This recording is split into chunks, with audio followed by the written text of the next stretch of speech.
Good day. Today is obviously the 1st of June, the start, as I understand it, officially of the summer period in Ukraine and perhaps in Russia as well. Now, the reason I mention the date is that, of course, we have been hearing for many weeks now, since about February, in fact, about the Ukrainian spring offensive. And there have been various suggestions at various times that this spring offensive would take place in March, late March, or April, or at any rate at some point in May. The Pentagon leaks specified that it would actually happen on the 30th of April. That was the original date, though it was put back because the Ukrainian troops, had not yet received the full amount of training that they needed, and that there was still time to re-equip the Ukrainian forces. Then there was lots of comments about weather conditions, that the weather conditions weren't helpful for the offensive, and that was one further reason why the offensive had to be postponed.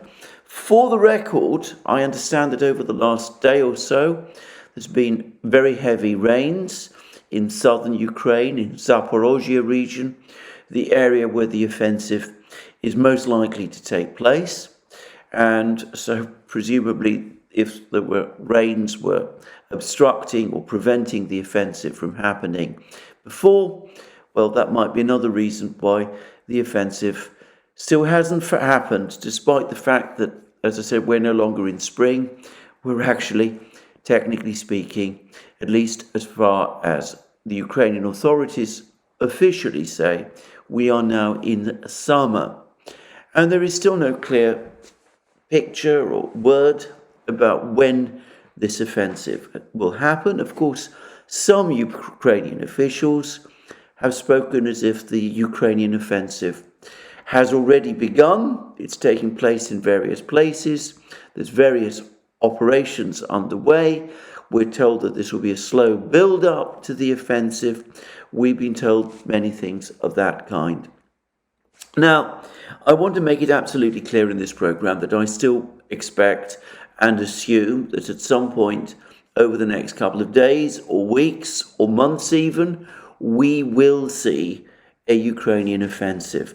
The pressure on Ukraine to launch this offensive is enormous. The Ukrainians have obtained tanks and infantry fighting vehicles and artillery systems and armor and ammunition and all sorts of other sophisticated weapon systems from the West, on the promise that this equipment would be used in that offensive. And of course, they've also obtained sophisticated surface-to-air missiles, air defense systems from the West, also on the promise that an offensive would soon take place. So I don't think it is possible for Ukraine to avoid launching that offensive. Were it to do so, it would risk antagonizing its Western backers, and already one senses that there is some element of annoyance and disappointment in parts of the Western media that the offensive hasn't yet already happened. There's been much commentary about Senator Lindsey Graham and his recent visit to Kiev. There's been an awful lot said about his words, about the fact that he thought that investing money in Ukraine to kill Russians was the best investment the United States could possibly do. I've already pointed out in my previous program that he actually denies saying this, at least in that kind of sense. And I would also add further that though he has blamed it on the Russians, blamed this misrepresentation of his words on the Russians, it originates from film of his comments published apparently by Ukraine itself. But never mind, Lindsey Graham often says things like this. This wouldn't be the first time he's talked in this manner. I think that much more interesting than what Lindsey Graham said or didn't say about killing Russians is the fact that he also said that he'd been shown by the Ukrainians some details of their offensive plans, and that the Russians would soon get an enormous shock when this offensive is launched. Now, I don't know exactly what it was that the Ukrainians showed to Senator Graham, Lindsey Graham, but I'm going to suggest that this is partly one of the reasons why he went to Kiev in the first place. I suspect he's been getting increasingly frustrated that this long-promised offensive hadn't yet happened, so he went to Kiev to find out for himself what is going on and when will this offensive take place. And the Ukrainians had little choice other than to give him reassurance by sharing some of their plans with him and giving him promises that it would happen soon. How soon? Of course, I don't know, but Lindsey Graham himself appears to believe it will be in the next couple of days or weeks, or at any rate, perhaps within the next 2 weeks. So you can already see from this visit of Senator Lindsey Graham the anxiety and, if you like, exasperation on the part of some people in the West that this offensive has not yet happened. And as I've discussed in previous programs, you can also see in the odd behavior of Ukrainian officials their own reluctance to launch this offensive. President Zelensky travels wherever he can. He doesn't want to be in Kiev for any length of time. He is currently in Moldova, by the way, which is an interesting destination for him to be. And it does beg questions about what he's discussing with Moldovan President Maria Sandu and whether he's planning some kind of move in Transnistria with her, but that's all a topic for another day. But anyway, he is not, suffice to say, in Kiev. And the mystery of General Zaluzhny, who I still maintain, is probably uninjured. I don't myself place much credence on these claims, these Russian claims, that he was caught up in some kind of artillery strike and that he was wounded over the course of it. He might have suffered some trauma as a result, but I don't myself see much evidence of this.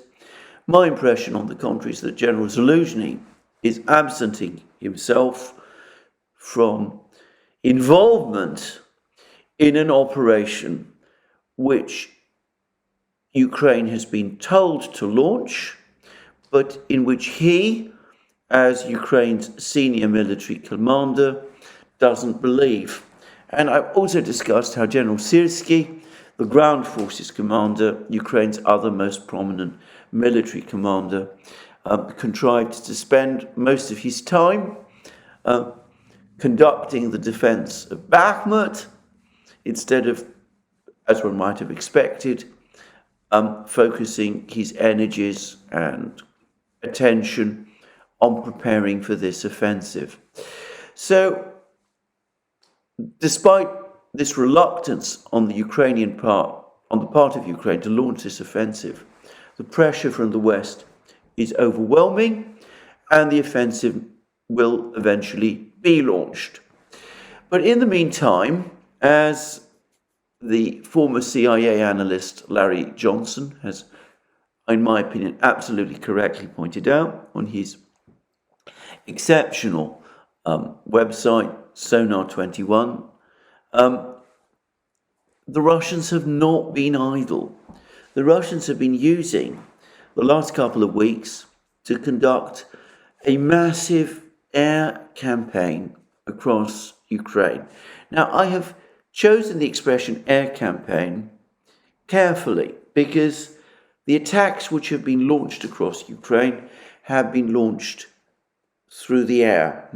They are drone attacks and missile attacks and rocket attacks, and they've struck positions all over Ukraine, with a particular emphasis on Kiev, but also with an emphasis on logistical centres, fuel facilities, ammunition dumps, those kind of things, warehouses, places where Ukraine is stocking its ammunition, its weapon systems, the weapon systems that's been provided by the Western powers in order to launch this offensive. Now, I use the expression air campaign advisedly because it seems to me that one of the recurrent stories one's been hearing about this conflict is that the Russians haven't used their air force to any great extent over the course of it. Now, I think what people mean when they say that is that until very recently, the Russians didn't use their tactical air force, their Sukhoi 34s and 35s, and their Sukhoi 30s, and their Sukhoi 25s to strike and destroy Ukrainian ground troops and installations close to the front line. That has started to change over the last few weeks as the Russians have increasingly begun using glide bombs, precision-guided glide bombs, to attack Ukrainian military formations. But note that we are here talking only about one part of the Russian Air Force, its tactical aviation. Now, if we're talking about strategic aviation, Russia's heavy bombers, its Tupolev 95 and Tupolev 22M3 bombers, well, they've been extremely active over the last few months. They have been the prime launch vehicles for most of the cruise missiles that have been launched against Ukraine. Now, the Russian Baltic Fleet does participate in these operations. Black Sea Fleet does participate in these operations. It launches Kalibr missiles across Ukraine. These are seaborne missiles launched by Russian warships in the Black Sea. But most of the cruise missiles that have been attacking Ukraine are air-launched. They're launched principally by the heavy bombers, the KH-101s, by the Tupolev 95 bombers, and they seem to be the most important, the largest volume, the biggest volume of cruise missiles have been these KH-101 cruise missiles launched by the strategic bombers. These are, by the way, I should say, stealthy missiles. They're difficult to track on radar. And they have carried out, or so it seems to me, the bulk of these cruise missile attacks.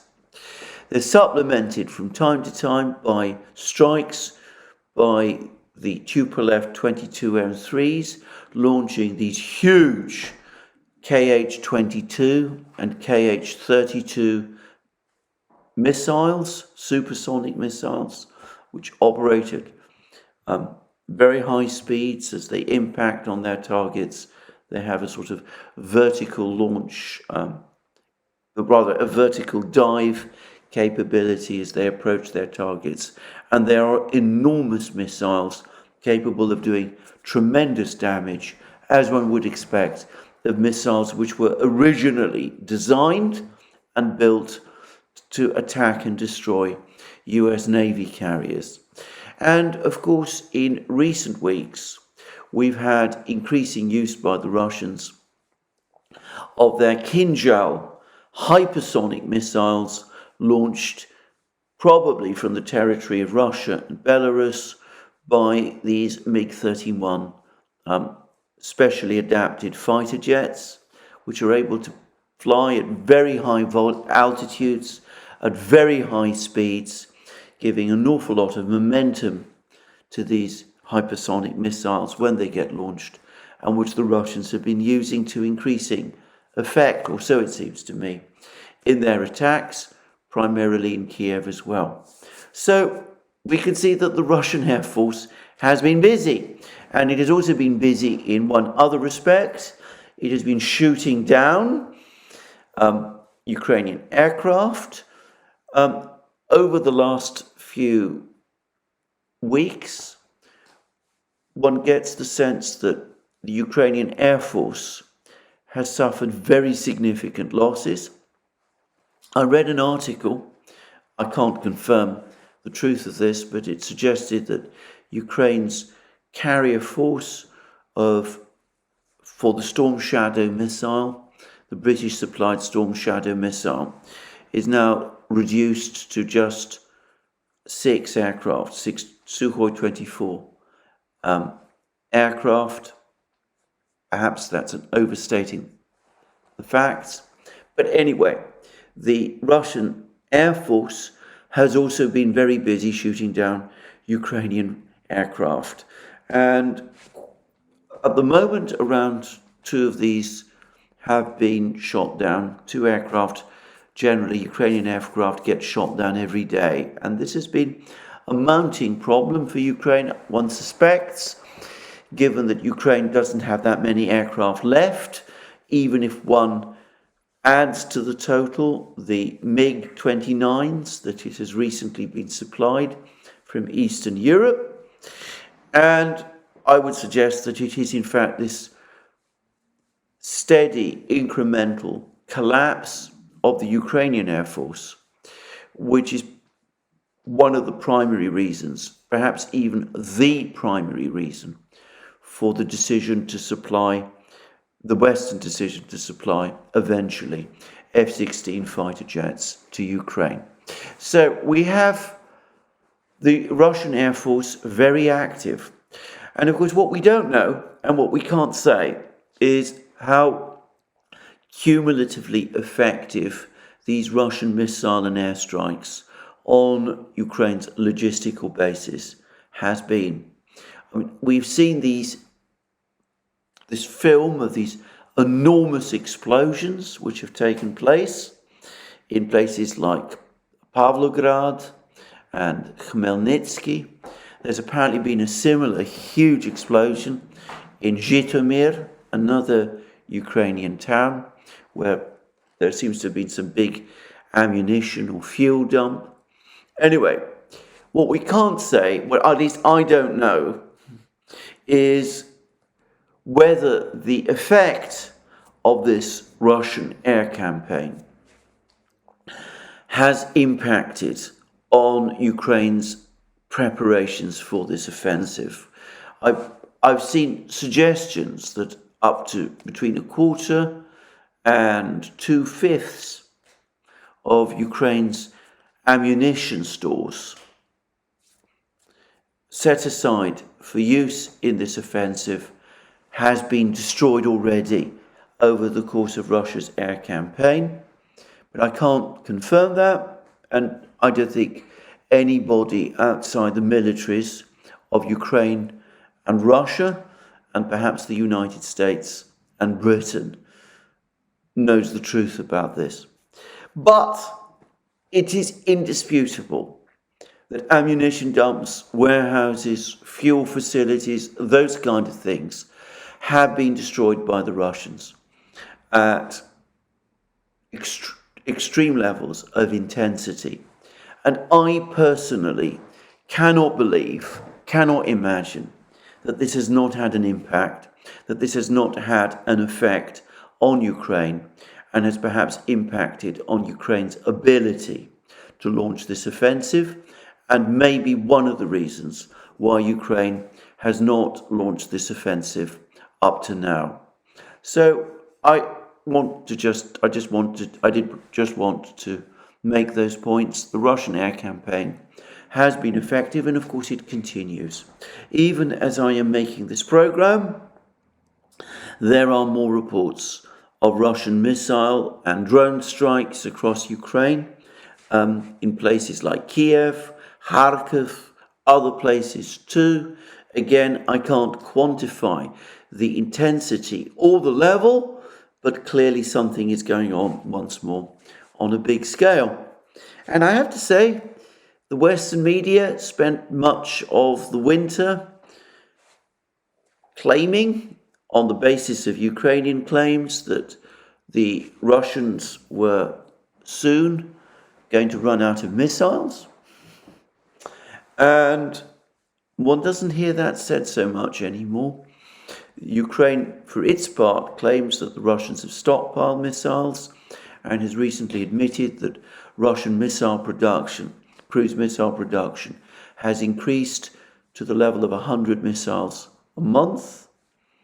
The Russians, for their part, by the way, say that they don't give figures for the number of missiles that they produce, but they do say that Ukraine typically overstates the number of missiles that the Russians launch on any particular day in order to excuse the overuse of surface-to-air missiles, of which perhaps they don't have such a huge quantity anymore in their attempts to combat these Russian aerial attacks.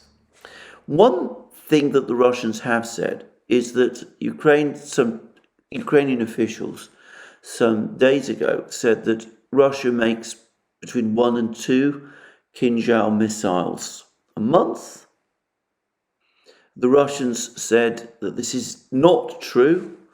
Production of Kinzhal missiles has increased 8-fold, and that the Ukrainian belief that Russia only has a stockpile of 50 Kinzhal missiles is wrong. So there we are. Now, it could be that it is this aerial offensive that has played a big role in causing Ukraine to postpone its offensive.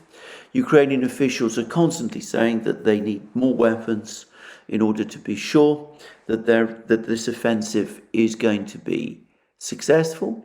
They haven't yet received all the weapons that they need. A couple of weeks ago, Stoltenberg, the NATO Secretary General, said that Ukraine had received 98% of the weapons that it needed for this offensive. President Biden has said that Ukraine has received all the weapons that it needs for its offensive. But Ukraine repeatedly disagrees.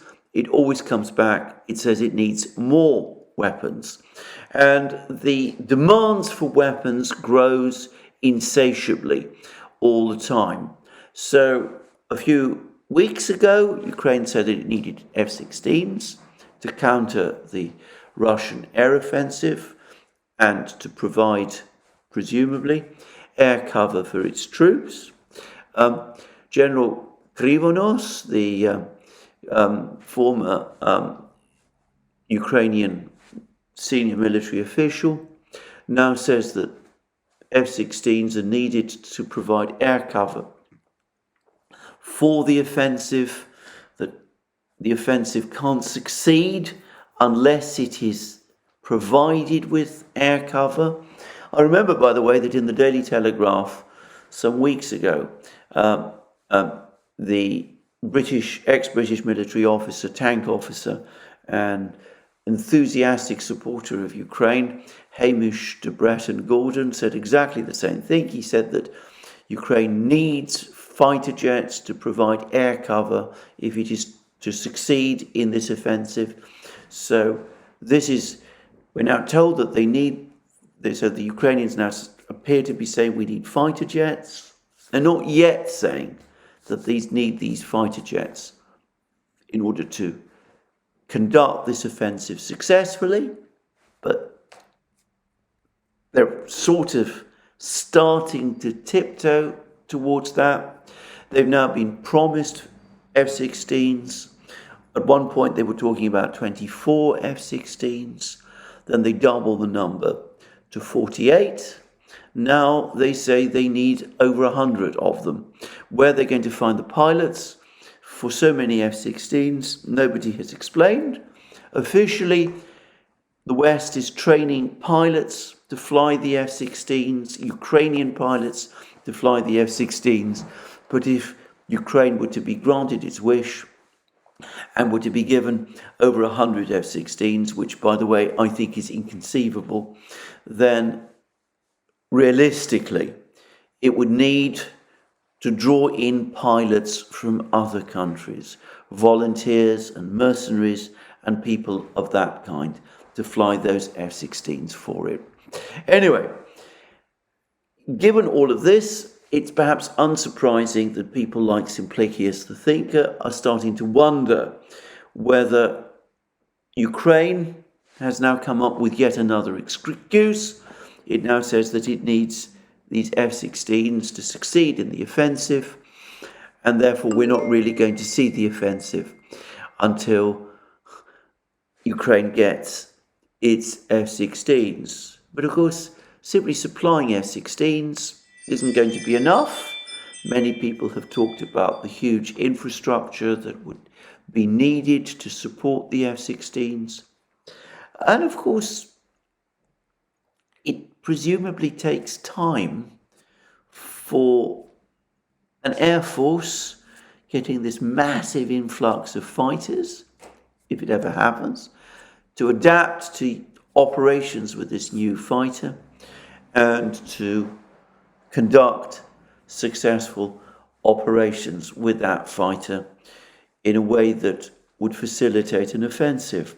Suffice to say that if it is indeed Ukraine's intention to hold out for the F-16s, to get at least 48 of them, perhaps even more of them, before they launch the offensive, then I can't really see how the offensive can happen this year at all, which is one reason, by the way, that I think that the Western powers will tell Ukraine what they have already said, which is that the Ukrainians don't actually need these F-16s to launch that offensive. But that, of course, still leaves unresolved the question of how, in that case, Ukraine intends to provide air cover for its troops who are conducting that offensive. Well, a few weeks ago, we saw what might have been the original Ukrainian plan. They were starting, or so it seemed to me, to move air defense systems closer to the front lines. And that, however, had the effect that these land-based surface-to-air missile systems, which is what we're talking about, then almost immediately became targets for the tactical part of the Russian Air Force and also for Russia's ever-expanding and ever more sophisticated drone fleet. And there was this extraordinary attack on the convoy of S-300 missiles in Kherson region, near Snigarevka apparently, where the entire S-300 battery was destroyed by Russian Lancet kamikaze drones. There's apparently been more destruction of other S-300 units in Donbass. And anyway, that plan doesn't seem to have worked especially well. But over and above and on top of all of this, we have seen the Russians launch a particular air campaign on Kiev, focusing very heavily on Kiev itself.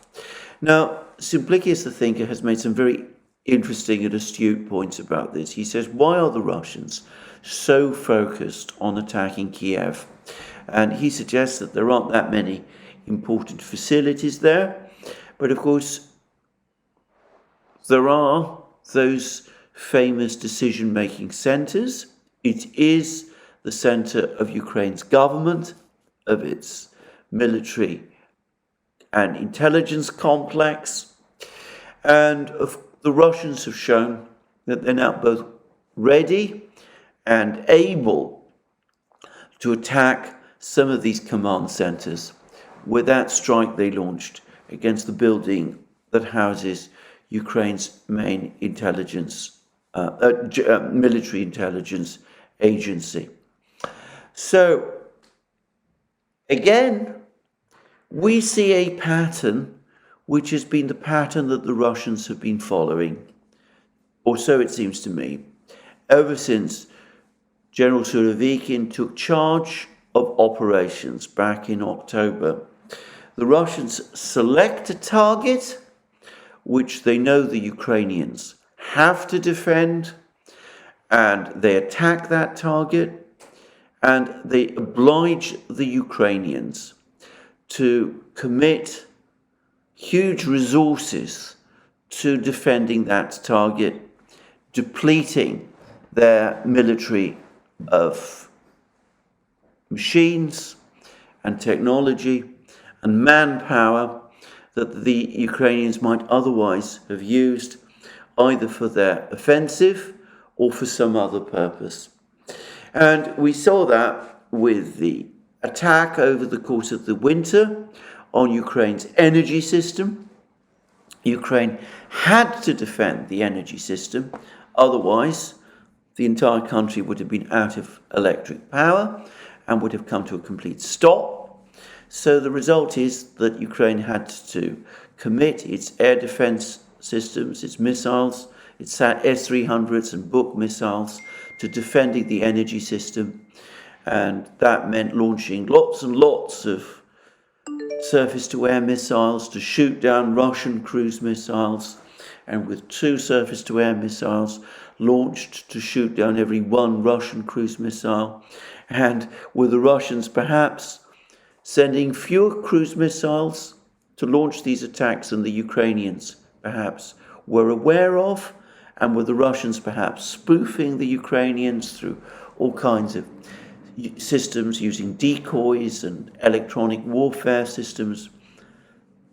It became clear, I think, over the course of the winter, that this plan, this Russian plan, General Surovikin's plan, of depleting and degrading the Ukrainian air defense missile system had worked and had been largely successful. By January, we know from the Pentagon leaks, papers were circulating within the Pentagon, within the US defense system, that the United States was becoming concerned that by May, Ukraine would have entirely run out of missiles. So Surovikin's plan in that respect was a success.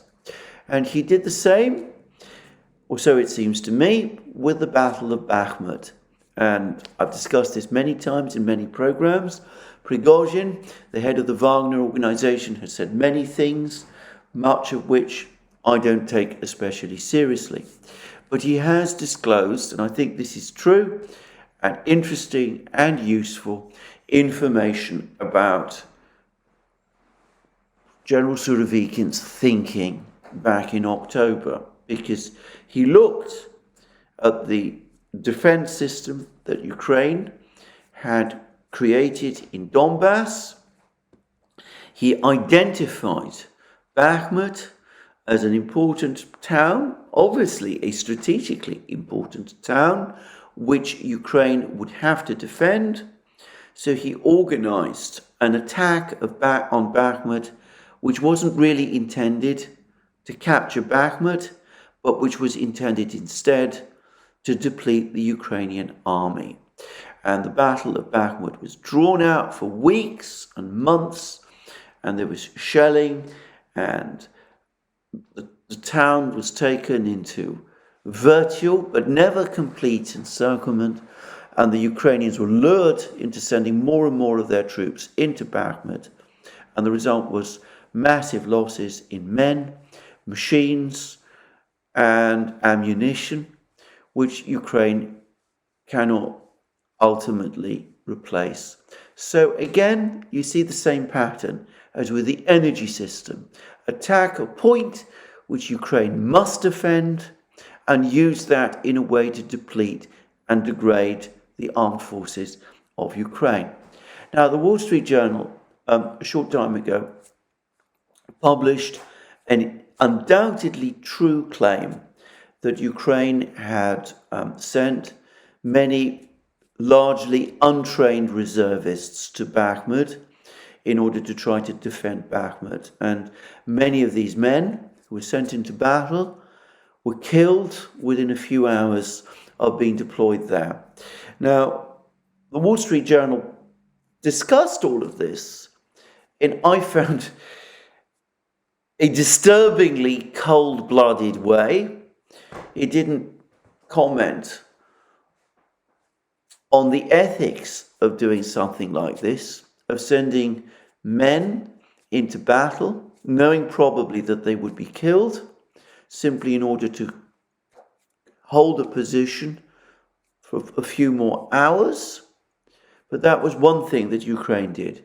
But it was not the only thing that Ukraine did in Bakhmut. And I think this is an important point to say, because though what the Wall Street Journal said is partially true, it is also the case that Ukraine did deploy some of its best military units to try to hold on to Bakhmut. And some of these units, airborne troops, mechanized infantry brigades, they were sent into the meat grinder, which is what Bakhmut became, and they were destroyed there. To all intents and purposes, they were destroyed. And this, of course, continued for weeks and months, until eventually, of course, on the 20th of May, the Russians wrapped up the battle of Bakhmut and took the entire town under their control, bringing Operation Bakhmut Meat Grinder to an end. And I am going to suggest that General Surovikin is now doing exactly the same in Kiev. Now, can I stress again that I specifically reference General Surovikin because I think that he is still very much the man in overall charge. I've seen film of Putin and other Russian dignitaries visiting the Russian command headquarters in the Russian town of Rostov-on-Don, and Surovikin is always there, prominent in the pictures, even though technically he is now outranked by General Gerasimov, the chief of the general staff, who is nominally his commander. But I still believe that Surovikin has overall operational control and is the person who does most of the planning. Anyway, what Surovikin is now doing is that, as well as all of these other missile strikes across Ukraine, he is focusing on Kiev. And in this, I will again acknowledge my debt to Simplicius the thinker, because he says that the one consequence of what the Russians are doing by focusing so heavily on Kiev is that it is obliging Ukraine to concentrate what's left of its very limited air defense assets, now, so far as I can see, largely consisting of surface-to-air missiles and guns, cannons, supplied by the West. It's forcing Ukraine to concentrate all of these assets in the one place which has to be defended from this kind of missile attack, which is Kiev. And the result is that we see all of these pictures of Ukraine launching more and more surface-to-air missiles at ever greater volumes, trying to shoot down these Russian cruise missiles, many of which, however, nonetheless continue to get through and continue to cause considerable damage. And this has now been going on night after night after night. Richard Kemp suggested that these Russian attacks on Kiev were some sort of terror raid. They manifestly are not. They are not, as far as I can see, targeting civilian facilities. What they are doing is that they're targeting governmental facilities like the headquarters of the Military Intelligence Agency,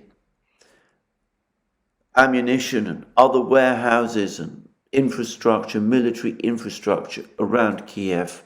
But again, the primary purpose is to concentrate Ukraine's air defense assets in Kiev and to deplete them there, leaving the rest of the country exposed to more Russian air and missile and drone attacks, which are becoming increasingly effective.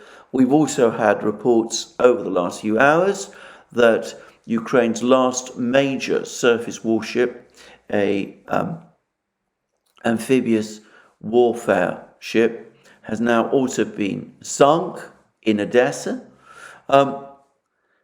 whilst at the same time using the opportunity to deplete Ukraine's newly supplied stock of air defense missiles as supplied by the West. And of course, this also goes hand in hand with attacks, actual attacks on part of this air defense system.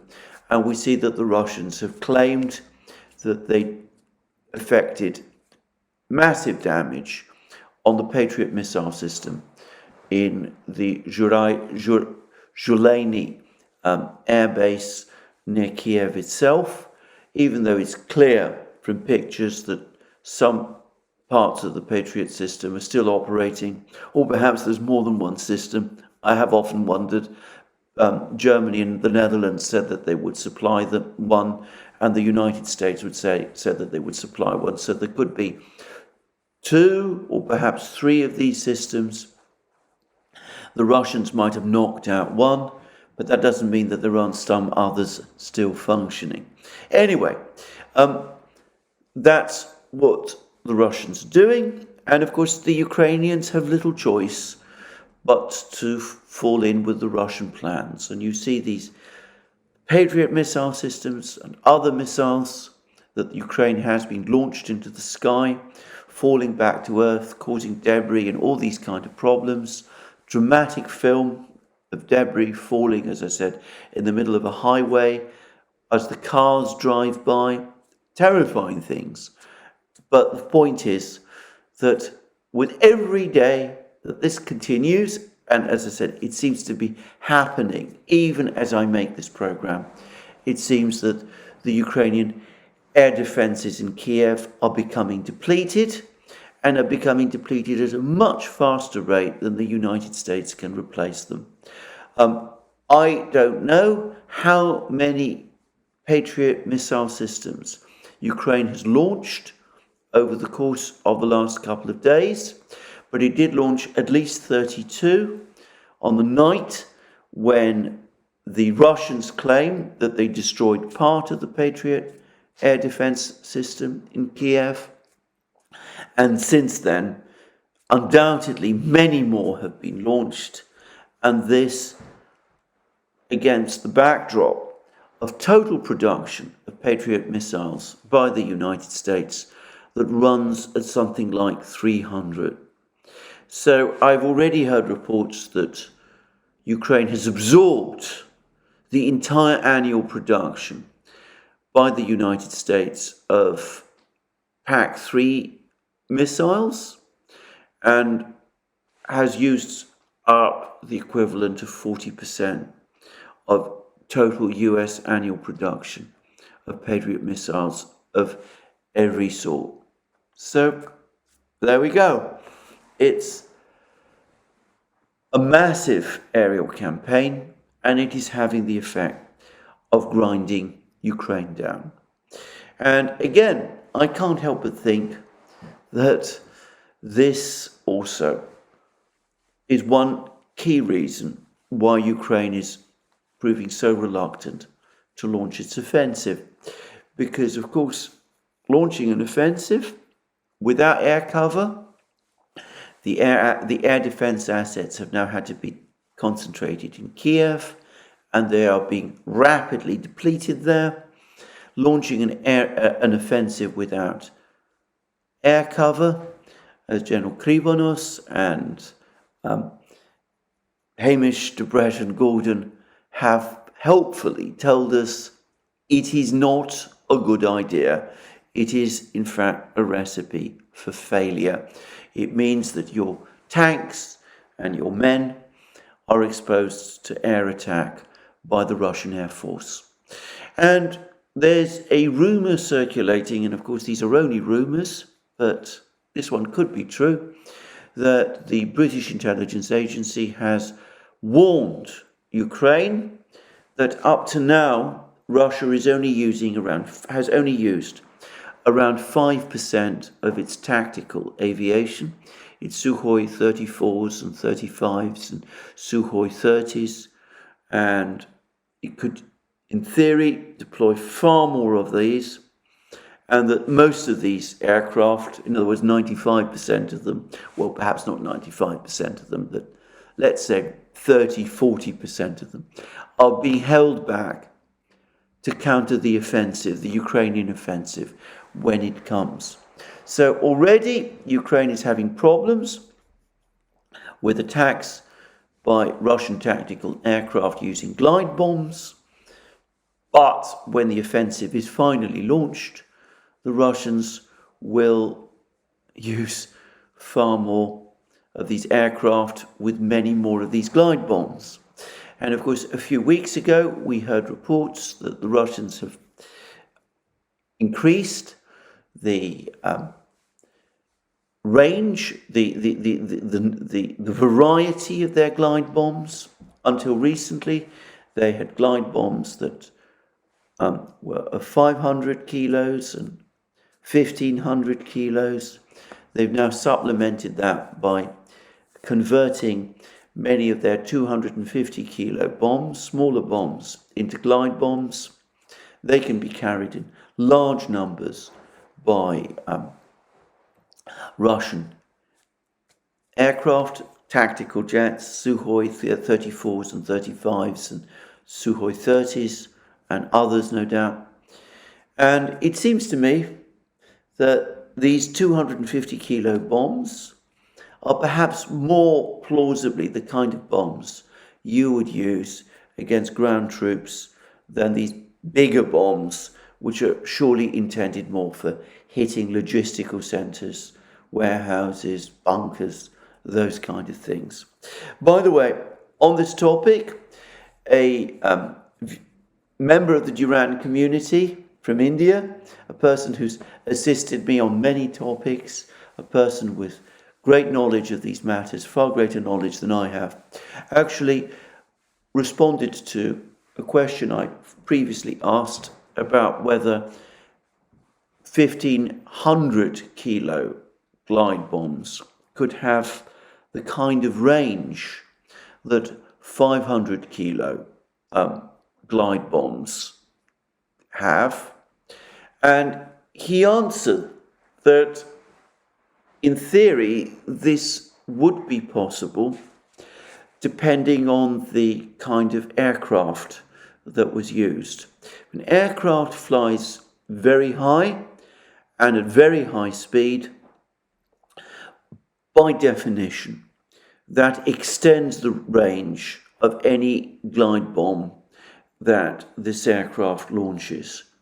And this person made, by the way, a point which I'd also seen discussed in parts of the American military media, which is that the Russians must be regretting that they took their bomber version of the MiG-25 trisonic fighter jet out of service.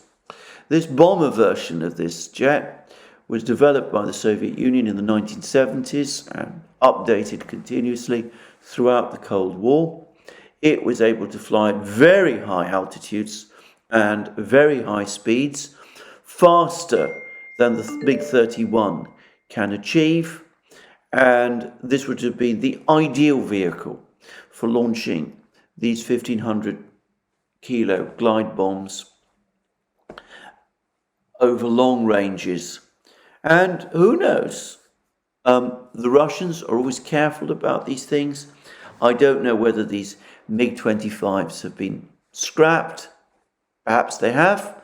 But I personally would not be surprised if a few of them are still there, in store, perhaps being refurbished and prepared for the battle. Who's to say? Anyway, so lots going on in terms of Russia preparing for this offensive, and it's perhaps not surprising, therefore, that the Ukrainians are reluctant to launch this offensive. Now, before I discuss things a little further, can I just say one further point, make one further particular point about the attack on Kiev? And once again, I am to some extent grateful to Simplicius the thinker, but also I should stress to Slavyangrad, which is discussed also very extensively, like Simplicius has done, this attack on the building of the Ukrainian military's intelligence, general staff, the Ukrainian general staff's intelligence, which took place in Kiev and which Putin informed us about a few days ago, and 2 days ago, and which happened, he said, 2 or 3 days before. Now, we've had photographs of this building, and as I discussed in my previous video, you can certainly see lots of soot on the building, so clearly there was a fire. It's also apparently clear from the photographs, I'm not good at analysing photographs, but apparently it is clear from the photographs that the Ukrainians have tried to take some certain steps to try to mask the extent of the damage, but it does seem as if this building experienced a very substantial internal fire. And Slavyangrad, Simplicius the thinker, lots of other people have discussed why, however, is this building still standing? Why didn't a Kinjal or a KH-32 perhaps obliterate it entirely with everybody inside? And it's been suggested that, in fact, the damage to the building is in some way caused from damage caused to the actual target, which is a deep underground bunker facility, which is the real command point that Ukrainian military intelligence was, from which Ukrainian military intelligence was operating, and that quite plausibly this bunker was destroyed, and that dozens of Ukrainian officials, intelligence officials, might have been killed or wounded. And it's been suggested again that perhaps some NATO officials would have been in that bunker complex as well.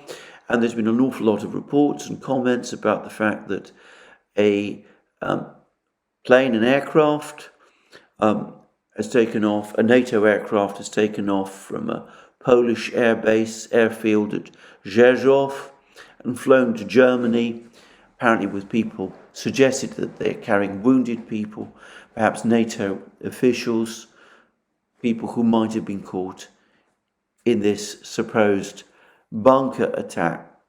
Now, I have to say straight away that all of this is entirely plausible, but I haven't seen any actual confirmatory evidence that any of this is true. I'm not saying it's not true, but it's people putting the pieces together and forming a picture. Sometimes when people do that, the picture that emerges is correct. But I have to say this, more often than not, it is not. And I'm not going to assume that this kind of analysis is correct about this. A lot of people also, by the way, are linking this attack on this building of the Ukrainian military intelligence to this enormous explosion that was felt right across Kiev and which registered on the Richter scale as a small earthquake. And again, it's assumed that this is connected with this attack on this bunker complex, which of course it might have been. However, I'm going to make one further suggestion here, which is that perhaps that explosion, that big explosion which caused the earthquake-like effect, might have taken place some other entirely different location, might have struck something completely different. Perhaps there was no actual attack on a bunker near the military intelligence building. Maybe the military intelligence building was attacked, well, clearly was attacked, but clearly maybe the attack was done with either a smaller missile or perhaps some of these Uranium-2 drones. Who's to say? The point is that the Russians might be wanting to attack these buildings like this, not because they're necessarily seeking to destroy them and kill everybody inside, but because they want to compel the Ukrainians to concentrate their air defense missiles in Kiev and defend locations, in order to defend locations and facilities like this, which Ukraine is obliged to defend. And that, again, as I say, appears to be entirely consistent with General Surovikin's approach to this war up to now. So it may have been that this attack on this building was actually on a relatively small scale. It was not, I think, intended to destroy the building entirely or to kill everybody working inside it. Rather, it was intended to keep the Ukrainians keeping their air defense system in Kiev, not dispersing it around the country and depleting it there. And if you follow this train of thought, you could even arrive at the conclusion that it might not actually be in Russia's interests, or at least in part of General Surovikin's plan, to destroy these facilities entirely, because that might persuade Ukraine to disperse its key facilities away from Kiev. Now, that might have serious political consequences for Ukraine, but it might also result in the Ukrainian air defense system being dispersed, whereas it seems to me that Surovikin's intention is to concentrate it. So, repeating the pattern of Bakhmut, where he lured the Ukrainians into a trap and bled them white there, it seems, but held back from the coup de grace in order to keep them bleeding. It could be that he's doing exactly the same with these strikes on Kiev. He's launching strikes on buildings which Ukraine must defend, but is not dealing a knockout blow which would short-circuit that process, stop that process before it's even properly speaking begun. Anyway, I accept I may be completely wrong here. Lots of people will no doubt come back and explain why I am wrong, but I thought I would just throw it out there. So that's where we are with Ukraine's offensive. It's not yet happened, except, of course, that Ukraine has carried out certain offensives over the last few weeks.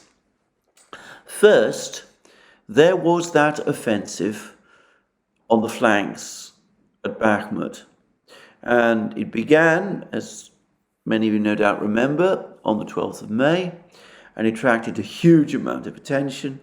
There was vast amount of panic, as I remember, on Russian telegram channels when it appeared. Not all of them.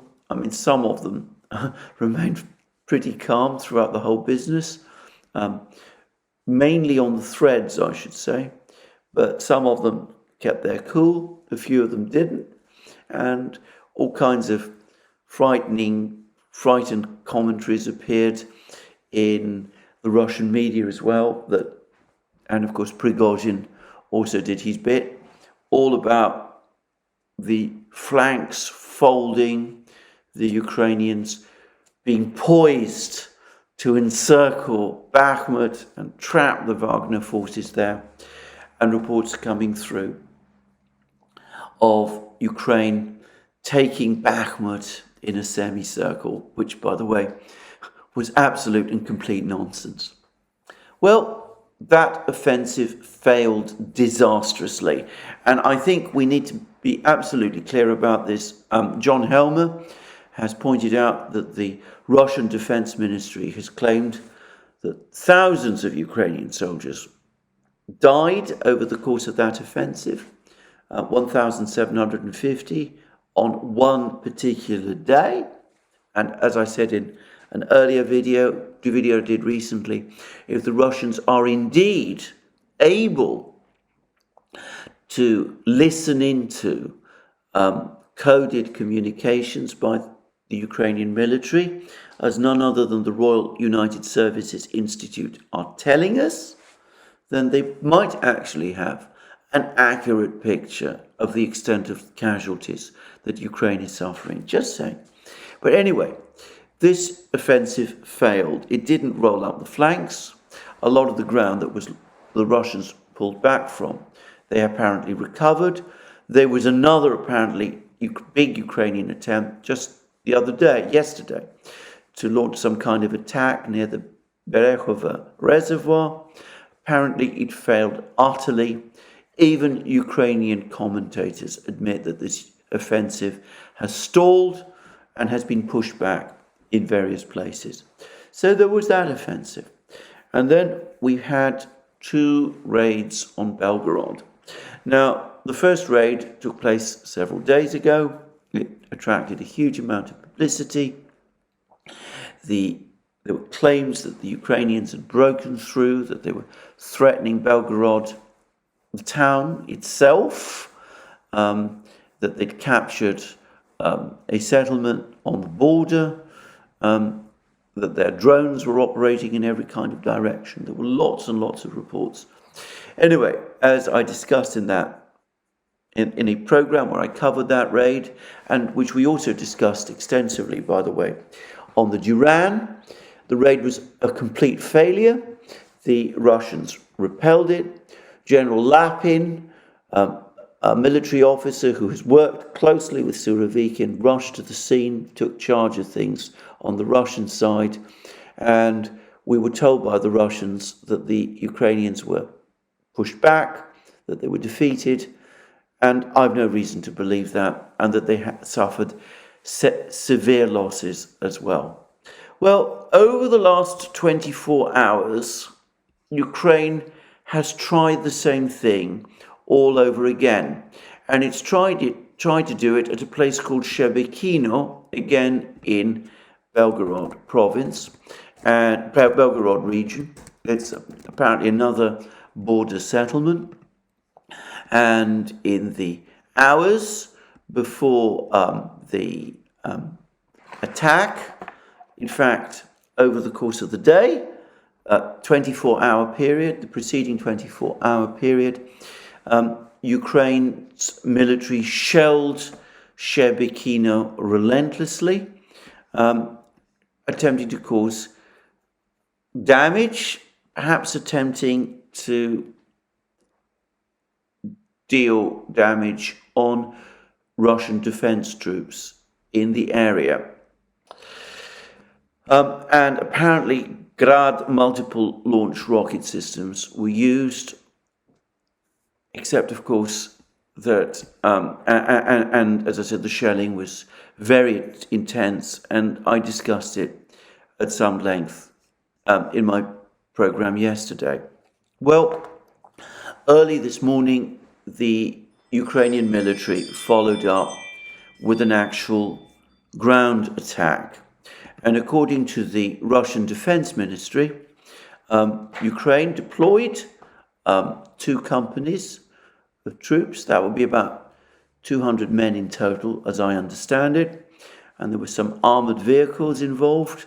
And there's some suggestions that the Russian Ministry of Defense doesn't allude to this, that a tank also participated in this attack. And like the Belgorod attack, the Russians repulsed it.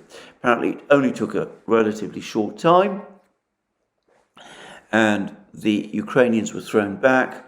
And according to the Russian Defense Ministry, they didn't manage to penetrate the border, and Ukraine's losses on this occasion were 30 men. 30 men out of 200. I'm not sure whether that includes dead and wounded. I'm assuming that it does, but that does seem to be a very high level of loss for this attack. So, another attack on Belgorod, coming hot on the heels of an earlier attack on Belgorod. And of course, there was that unsuccessful counteroffensive on Bakhmut's flanks. And also the failed attack with the drones on Moscow. Again, I have to reiterate my incredulity as to the way in which the Western media has reported that attack, that drone attack on Moscow. The key point to understand about that attack on Moscow is that it was, one, a pinprick, a number of relatively small drones, completely unable to cause real damage to a metropolis the size of Moscow. And the drone attack was a complete failure. The drones were either all shot down or brought down by electronic warfare mechanisms, or in some cases, amongst the smaller drones, they got caught in overhead wires and trees and such things. So Ukraine is attempting attacks, and it is suffering losses in the process. I myself cannot quite believe that these really are a part of Ukraine's offensive. Is the big offensive that we've been hearing about. But perhaps the focus on Belgorod is intended, or some people think it is intended, to persuade the Russians that the main offensive is going to happen in Belgorod, and to get the Russians to concentrate the bulk of their forces there, leaving other parts of the front exposed. Well, if that is the plan, then I would say straight away that I think it's a bad plan. I think that by now, the Russians have almost certainly perfected their surveillance capabilities over the Ukrainian battlefields. They probably have a very good idea of where the bulk of the Ukrainian forces are concentrated. They probably have a very shrewd idea of where the Western weapon systems and the Ukrainian brigades that have been assigned to this offensive and trained up for this offensive, where they're based. They will have a good idea whether the offensive is more likely to happen in the south or in the north towards Belgorod. I don't think that the Russians can be taken by surprise in that way. I discussed in my previous program that the Russians now have an array of satellites, including radar satellites, able to track what the Ukrainians are doing, many more than they had last summer. And of course, Russia's surveillance drone army has increased by leaps and bounds over the past year. So I would be very surprised indeed if the Russians can be caught by surprise in quite that sort of way. And besides, the idea of drawing your enemy to one particular location whilst you strike in another is all very well and might work if you have the advantage in numbers. But it doesn't seem to me to work so well if, on the contrary, it is the enemy, your opponent, who outnumbers you. If Ukraine concentrates forces to try to sort of penetrate Belgorod while planning an offensive in Zaporozhye. It seems to me that even though these attacks that Ukraine has launched towards Belgorod are of a relatively small scale, overall, the Russian forces probably are now of such a number that the Russians can deploy forces to protect Belgorod without weakening their positions in other places. And in fact, Russian officials have essentially told us as much. We've now had a comment from the Russian leadership, from Dmitry Peskov, in fact, from Putin's spokesman, and he said that this is in relation to the latest attack on Sherbekino. Certainly, this is unable to have any effect on the course of the military operation. I'm not authorized to say anything about the nuances. And I think that is probably right. I think that the Russians probably feel that they have the resources both to parry the attacks in places like Belgorod and to deal with any offensive wherever it is that Ukraine decides to launch it. So that's what I would say about that. Now, there is one further thing, which is that the Russians are now hardening their language about Ukraine. In those comments about the Belgorod, about the drone attack that Putin made, which I discussed a few days ago, Putin made a very interesting reference to Ukraine. He spoke of Ukraine as the territory known as Ukraine. In other words, he seemed to be speaking as if at the end of this war, the political entity known as Ukraine would cease to exist. And today, we've had the following comment from Denis Pushilin, who is the acting head of the government of the Donetsk People's Republic. And Pushilin has said, "It is possible to imagine that according to our goals, we liberate the territory of the entire Donetsk and Lugansk People's Republic, the Zaporozhye and Kherson regions." And then he asks, "And that's where it all stops? Will our opponents stop? Can anyone imagine this? I cannot."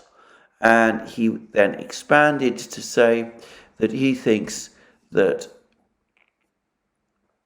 what has to happen is that the whole of Ukraine has to be, as he says, liberated. Do not squander away these territories. They came at a high cost. If such a decision is made, it will be a springboard for the next attack on Russia. And another person who has spoken in the same way, not saying exactly the same things, is Dmitry Medvedev, Putin's number two, as deputy head of the Russian Security Council, former president and prime minister of Russia. And Medvedev has now come out and said that the only way that this war can end is if the government in Kiev is overthrown. Unless it is, the war will continue indefinitely. Well, that may be where we are heading. I still think, as I said, that we will get an offensive from Ukraine over the next few weeks. I think that once that offensive has ended, the Russians will continue their advance. I don't know where it will go and how it will end, but I noticed that Apti Alaudinov, the Chechen commander, now says that he commands his brigade, his unit consists of a regiment of troops, the Akhmat Special Forces Unit, but it's now 2 more regiments are about to be added to it. He says that his unit is now pushing further, is advancing in the area where it is located, which I believe is the Avdiivka area, but he expects further advances to begin in those 2 other locations where the 2 other regiments of his unit will be deployed. One, I strongly suspect, is Bakhmut, and probably this Chechen force will supplement the Russian advance towards Chasiv Yar and perhaps Konstantinovka, and taking in other places like Ivanivska and Khromovo along the way. And the third, perhaps, might be sent to finally end this other meat grinder that the Russians have been operating in Marinka, further south, and perhaps in Vuhledar. So, a complex and difficult summer awaits us. An attempted Ukrainian offensive, of that I'm sure, probably within the next few weeks. The Russians have been working hard in preparation. We will see where it all goes. And Putin appears now to be floating for the first time the real possibility of the final end of Ukraine. Thank you very much for joining me today. More from me soon. And just to remind you again that you can find all our videos on our various platforms: Locals, Rumble, BitChute, ODYSEE, Rockfin, and Telegram. You can also find us, you can also support our work by going to via Subscribestar and Patreon. You will find links under this video. You can also go to our shop and buy the amazing things that you will find there: our magic mugs, our hats, our hoodies, our t-shirts, our sweatshirts, all those great things. And last but not least, if you've liked this video, please remember to press the like button and to check your subscription to this channel. That's me for today. More from me soon. And thank you again, and have a very good day.